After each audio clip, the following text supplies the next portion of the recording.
Good morning, good evening, wherever you are in the world of darkness, and welcome once again to the Pit of the Fallen Demon Venue. On today's scene, a promise is going to be fulfilled. A certain Aluku has asked to his contact that what he wanted was to remember as part of the payment that was done for the mission that he had to do for this person that he doesn't really know who it is, this ever watchful. And he will hear a knock coming from his door, the door of his apartment, that is, where he is probably sitting, writing on his next masterpiece, perhaps. Yes, he's writing. He probably think it's his neighbors, since his neighbors tend to complain like a whole freaking lot, and so he sighs and goes to the door, checks in the peephole to see who it is. Mm. You check through the Judas, as obviously it's a French version is far superior to Peephole, really. Much more badass. Yes. You check through this Judas, and that you see there's a delivery man waiting for you on the other side of the door. So Seb, yes, Tyler is kind of relieved, and he opens the door. Good morning, sir. I have a delivery for Mr. Tyler. Yes, that Norton? would be me. All right. If you would be so kind as to sign here and here, He signs. and he hands you a rather big package, which seems a little bit heavy. Not that heavy, but clearly it's it's not a book. Okay. So he takes it. Thanks to the delivery man, and gives him a tip. Why not? And says thank you, and then shuts the door. Mm-hmm. So, what do you do with this package? He sits back down where he was writing and opens the package. And as you open the package, you see that there is a cached letter, pretty much just like the one that you saw a few days ago. And inside the package, there's a mirror. Okay, well, he inspects the mirror, looks at all sides of the mirror, like the back of it, and looks at the sides, and then looks inside the mirror, like the reflection. Okay. As you look at the mirror, you see yourself being reflected on this image, and for a few seconds you can't really take your eyes out of this mirror. It's almost as if you were hypnotized by it, as if you were hearing a silent command of not turning your gaze away from this thing. There's something drowning you to it. And you start to see things changing around you, changing in the environment of this mirror. You see the house of, well, it's not a house that you, Raselius, would have been familiar to. It's the house of your human host, the one that he was having when he was younger, near the countryside. And you've also changed appearance, or at least this is how you perceive it. As when you look at yourself, you're still tall, but the reflection in the mirror says otherwise. You're younger, perhaps 7 or 8 years old. And you're not in your apartment of New York anymore. Oh, nice. Where am I? I look around. It's the old house. You recognize your room where you spend most of your days when you were younger, trying to write a little bit of the things that you were dreaming of, your aspirations. You always had a gift for writing things. You always took pleasure to do so, and your room is the reflection of that. It is filled with books, pages that you wrote yourself, some elements. On your elements, you can see some of your work pinned on the wall, and other images. So, what do you do? He looks around, checks his room, looks at all the images that are there. He'll open the door, make sure his father isn't coming. He remembers his father beating the shit out of him pretty much every day. So he'll just look in the hallway, make sure his father isn't coming. There doesn't seems to be anyone in the house right now. You seem to be pretty much alone. So yeah, he'll close back the door and look at all the images that are around his room. Well, nothing much of change, really. It's pretty much as you remember it. There is no detail that seems to be mismatched. And however, if you look on the outside, it seems very weird because you remember that you were supposed to be in a typical American neighborhood with all houses looking alike near each other's. But this time it's different. This time you see that there is nothing beyond the horizon. There is no house other than yours. You seems to be standing in the way of oblivion, somewhere on your little island. Your house seems to be the island, and your garden seems to be the very end of the universe. All right. Well, that seems weird. So he'll check around the house, see if there's anything there. If he doesn't find anything, he'll try to go outside. At least open the door to go. Open the front door. Make a perception alertness. Difficulty is standard. Okay. 3 alertness. Okay. Just a sec. I should have. There we go. Dice stream. It went fast. Shit. Okay. Don't see a thing.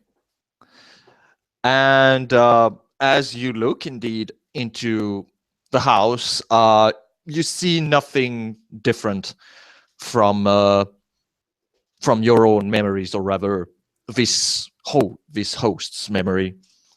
And as you said yourself, since you didn't found anything, you go to the door, and as you open it, you're blinded for a few seconds you're blinded, and once your eyes recover from the blindness of this light, you find yourself in woods. You find yourself in the woods. The house that was supposed to be behind you is nowhere to be seen. It is the only remaining symbol of this house seems to be the door that is standing behind you, but there is no more house. It is just a door standing in the middle of the woods. He'll try open the door again, see what happens. You open the door again. There's the woods. Okay, well, he'll just walk through to make sure and then check around the woods. Mm-hmm. As you make your way into the woods, you take your time perhaps to try and see your environment, trying to beware of any sign, because as you said it yourself, this is very strange. And you arrive on the other side of this forest, and that's when you see houses, but those houses, they seems old. They seems like the houses that pretty much the very first man and woman built themselves. They are the houses of those who would live in another age. You are not very sure which age it would be, but you would say antiquity would actually be perhaps accurate, or it's the closest thing that you would think.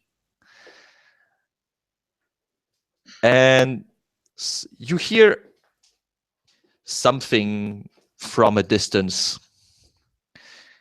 You hear people talking.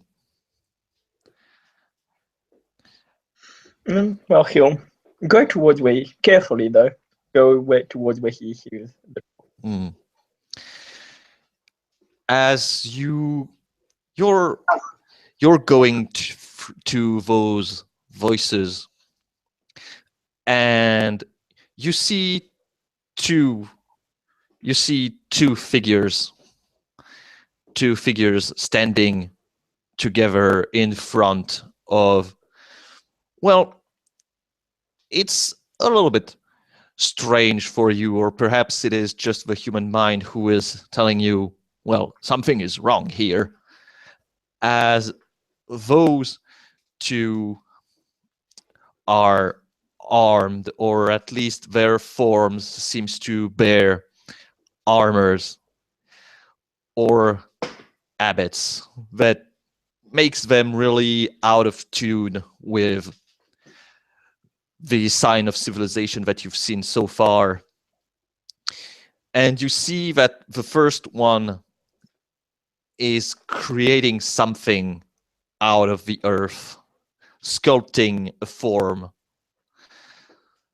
sculpting something that is slowly taking the form of a horse. This one seems to take very much care about his creation. He is detailing the muscle, the mane, the face, and the eyes. And you see that what was clay is now slowly turning into flesh, as the muscle, the jaws, the teeth are taking their form. But something is missing. Something is missing in this picture. And the second one gets closer as the first one just steps back, and it breathes on this creature's face on this horse made of clay, and you see that through this breath of life that is given to this creation, its muscles are starting to respond. You can hear the heartbeat of this creature. And just a few seconds after this angel breathed life into this horse, it rears back a little bit and runs into the wilderness as the two angels looks at their creation running into the wilderness. How do you feel about this? You, the one who has been given life to undo life, one that has been given by God the very mission to end those so that new ones can take their place. He smiles at as he looks at the creature running in the woods, thinking it has just been born. It's beautiful, and it will one day reach the end of its fate, and it will beautifully take its life will beautifully be taken away, so that something else can take its place. And he smiles at that as he slowly approaches the two other creatures. Mm-hmm. One of them turns and looks at you. You can't really put a name on this one, but you have a sense of familiarity. It is someone that you have the very deep impression of knowing, as one would have of an old friend that you haven't seen in a while. Ah, there you are. I was wondering when you were about to show up. He'll smile and say, "Well, I'm here now."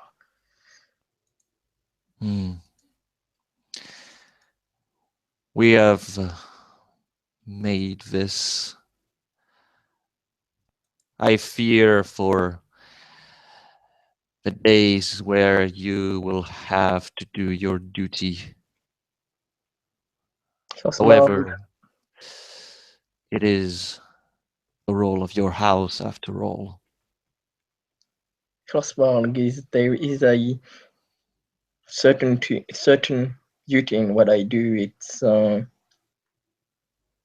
mark that it has fulfilled its destiny, and it's an honor to be able to do what we will never be able to do. We have been given eternal life, but we will never have the honor of being taken away so that something else can take our place.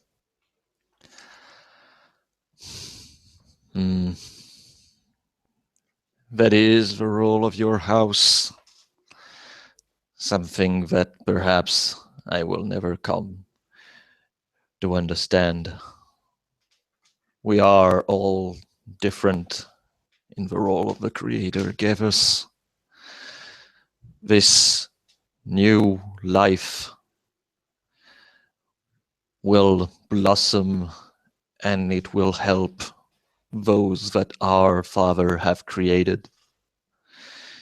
It will be a beautiful creation, free, but if our new creations face humans, they will help them to take care of their crops, seeing the beauty of one can have by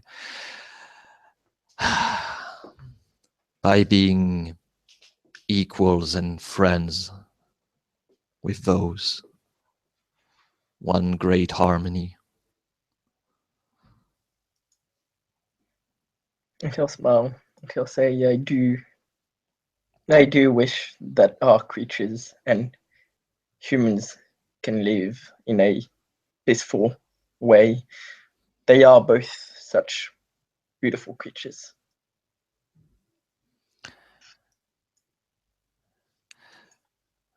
That is true.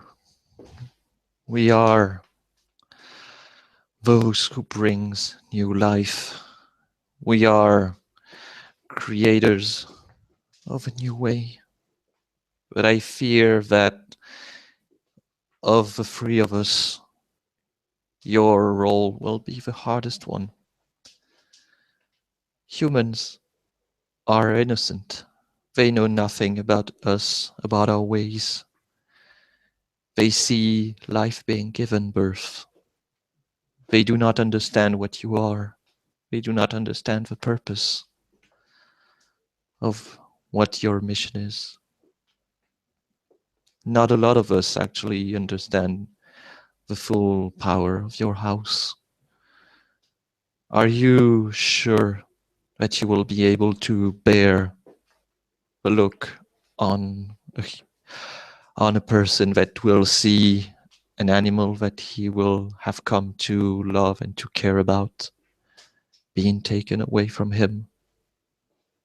He'll smile, because it will be difficult, but like I said, this has a certain beauty and honor to it. Hmm. And he'll smile and goes, but I don't think I will be able to help myself but shed a tear every time I take a life. We all have a role to stand, and that is how things are supposed to be. And as this final statement arrives, you see another one of those doors. This door is a little bit different, as it bears the sigil of a white horse. It is alone in the middle of this plain field. Are you going through the door as those two angels that were at your side have now disappeared? Yeah, he'll take some time to look around, make sure they're not anywhere, and then we'll go through. As you go through that other door, you are once again blinded by the light. And as you go through, something strikes your mind, like a memory unfolding before you. The one that has breathed life is an angel of the second house, Briag, brief breath of life. And the other one, the one that has brought the physical form of this creature, this horse, as you three named it, Mnemon. But things have been different. There has been a rift, an uncertainty roaming through the kingdom of heaven, as all angels started to whisper that something was wrong, something needed to change, that God had forbidden you all to contact humans. You were forbidden to lay a hand on them, forbidden to talk and enlighten them. They were to be ignorant. And one voice spoke one voice elevated itself in the firmament, the bringer of light, the morning star, brighter, ever so bright, has descended on the world of humans with his followers. Briag has followed. Briag has left your group as she felt that to protect humans and protect what you had created, it was imperative to join Lucifer. Nemon was, on the other hand, more adamant in the edict of heaven. For one who would turn against the Creator was not worthy of the light, not worthy of the role and of the great purpose of the plan that the Creator has laid on. And you, Rasaleus, where do you stand on this?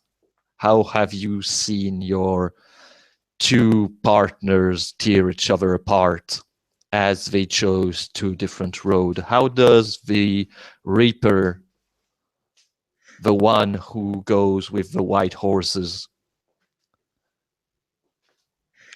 He thinks that why would God give all that power to human, all that potential power, and then take it away from them and forbid us to talk to them? It makes little sense. And another side of him tells him who is he to question the word of the Creator. And the fact that one of his friends has left, one of his two best friends has left, it makes him very question very much what is he supposed to do, and he will approach. He will try to find and approach Nemon, the one that has stayed. And as you remember this part of your memory, you are in one of the city's fortress built by the angels to face the others, the ones who have betrayed the word of God and its command that is absolute. You see the beauty of what has been created. You have seen the battles, the fight between angels and demons. Those fights, they were fights of beliefs, fights of ideology, but they were noble yet clumsy at the same time, for angels were not supposed to fight other angels. Your role was different before that time, and you have seen changes. Before, when one angel would fight another, there would be honor, there would be respect between two who may have had different ideas of what the role of mankind should be and what should be done with them, but something has changed. Something is slowly changing the ties of war. You have felt it. You heard the rumors. It was just words spread through the winds. But then the clamor, the cry of anguish became more potent. Cain, son of Adam, son of Eve, have slayed his brother to God. He has laid hand upon another human, ripping his throat apart in his anger or perhaps in his devotion. You are not sure. But this repercussion, all angels have felt it. How does the white horse feels about this rift? His mind really begins to change at that time. He had stayed with God till now. He thought, although he had a doubt about where he was, because he thought that at least humans were still given eternal life and were had the opportunity and the privilege to see life as it is, to see everything, all the life that he and his friends created and took away, that he could. The humans had the privilege of seeing every creature live their destiny and fulfill them at the end. Why would God decide to take life away from them? Why would God make them be able to die? Does not make sense. He really begins to question God. He begins to think maybe his friend was right, the one that left them was right, and that maybe Mnemon is a bit too devoted to the father. Maybe he should change sides. Maybe he should go to the ones that are questioning the father and that are fighting. He sees it now. They are fighting for the humans. They love humans as much as he does. And as you are making those reflection for yourself, you see your brother, your friend, who now has changed. He is a lieutenant in the armies of God, and you are under his command. Once your position was one of equal, but it has slowly changed. He has become more angry, more vindictive with those that he treats as enemies.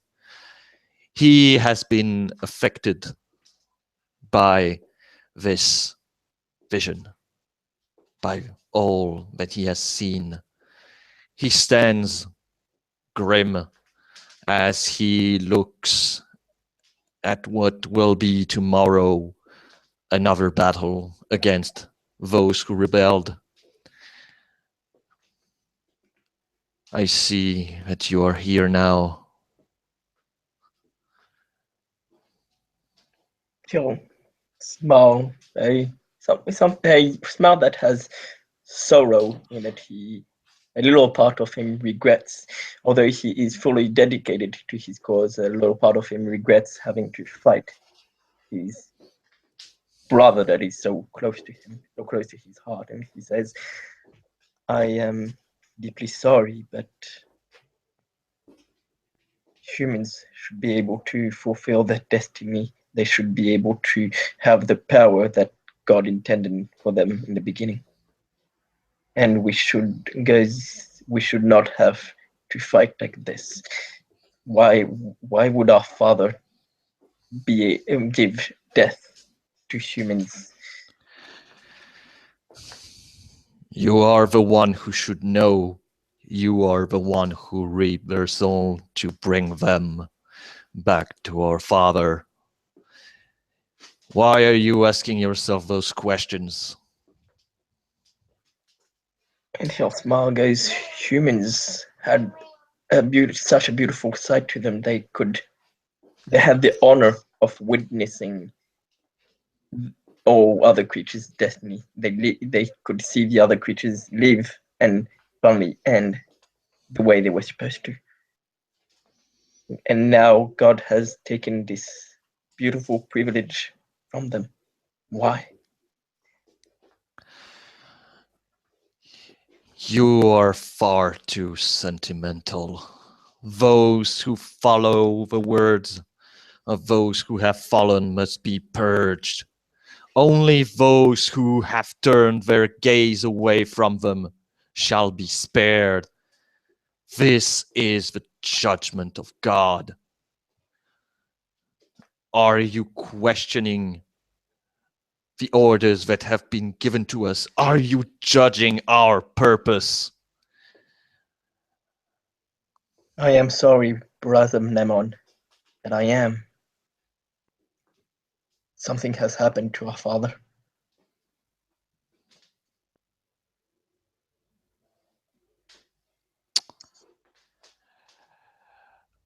I see. He is not the man, he's not the creature he used to be. I cannot see him as beautifully as I used to see him. An arrow pierced your chest as you were standing on the precipice of Vost High Tower. The arrow that pierced your being, you're not very sure if you really feel it or if it is a reminiscence, a memory, but it feels very real to you as Mnemon is taking its flight, throwing arrows after arrows at your body, screaming at you, calling you a traitor, calling you one who would turn his back on God when the time of indecision was far gone. And as you fall, you see yourself drowning, taking your scythe in your hand, the very essence of your being, and you fly into its direction as you two clashes into the sky. Lights and night are flashing as you two unleash the very essence of your power. The battle that should have started the day after seems to see your fight as a signal to finally start. And just as the first arrow has been drawn on you, fire lights the heaven and the ground. Demons and angel goes at each other in reckless abandon as they scream and chant their ways. They are the ones who are right. Both sides knows that after this day, after the change that has been brought by the murder of Abel, there can be no turning back. There is no honorable surrender anymore. It is now a fight to the death, and you are the first one who will witness it. And as your blows come, you are drowned away in light. You find yourself on the ground, shaking as you have been brought down by your former brother. You feel suddenly a hand on your shoulder. It is a touch that you haven't felt in a long, long time. It is the one from your sister of the second house. She is looking down at you, healing your wounds. Brother, what have you done? I am not sure. I think I saw your ways too late. I kept telling myself that it wasn't my place to question our father.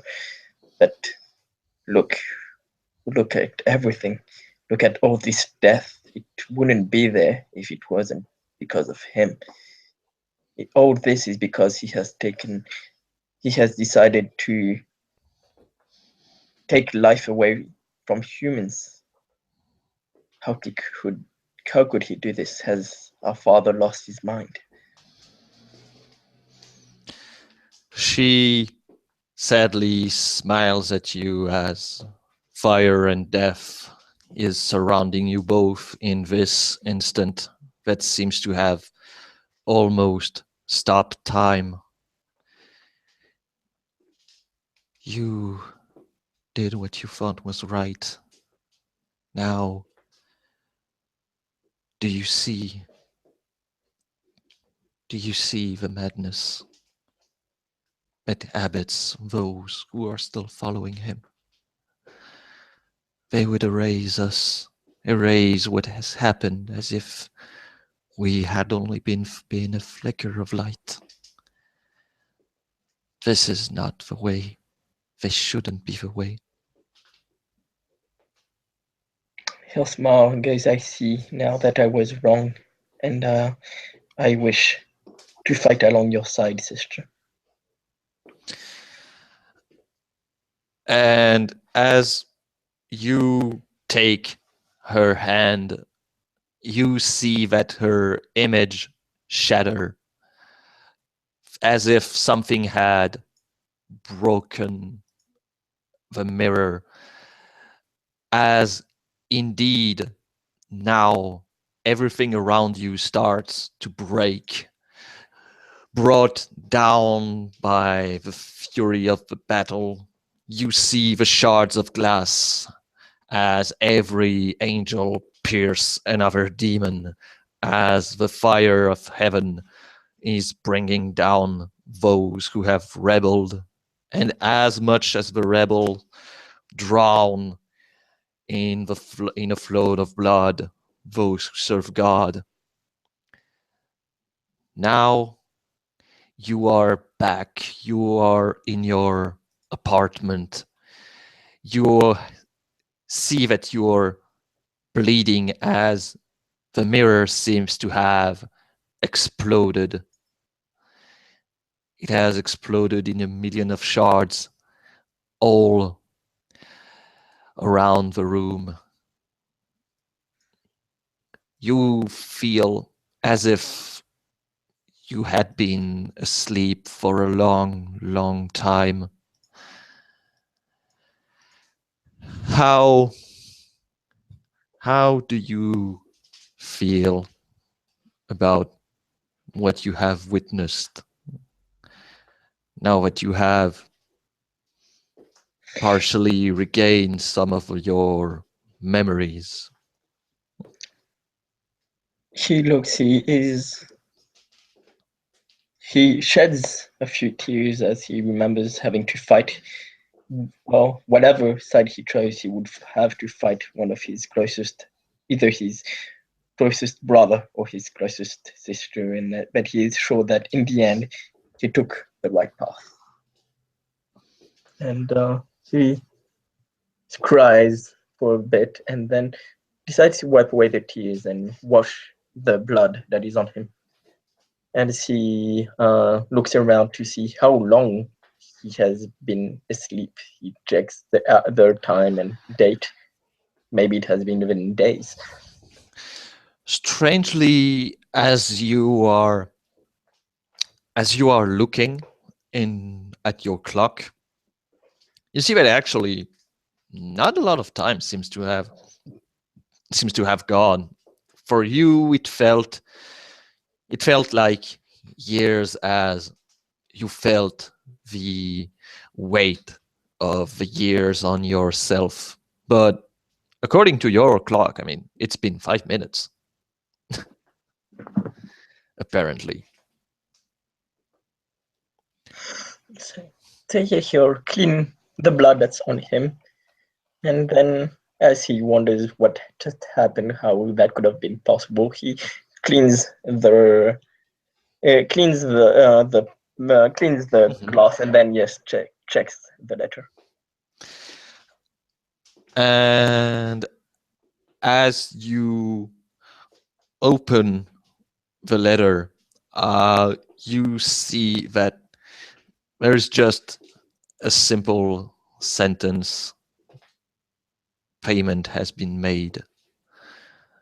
We hope that you find it satisfactory. Phil smiles as he looks at this. Part of him is happy that he remembers. Part of him wishes he hadn't seen the horrors that he just did. And he smiles and goes sees his wife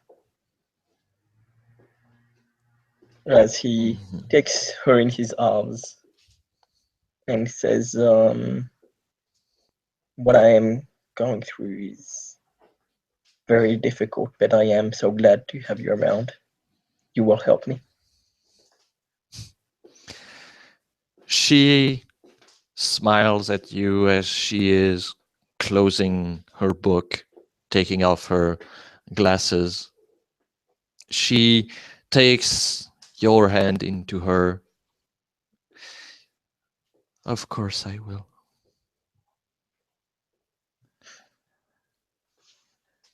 And with that, I think we can put a closure on this small chapter, as perhaps now Rasilius, the White Horse, will remember a little bit more of who he was, what was his part in this war, and perhaps as the memory will start to flow back into his mind, perhaps he will find other horrors that he might have forgotten, past judgment, past guilt.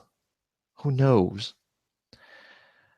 We would like to thank you, player, for playing, watchers for watching, and we will catch you next time on The Pit.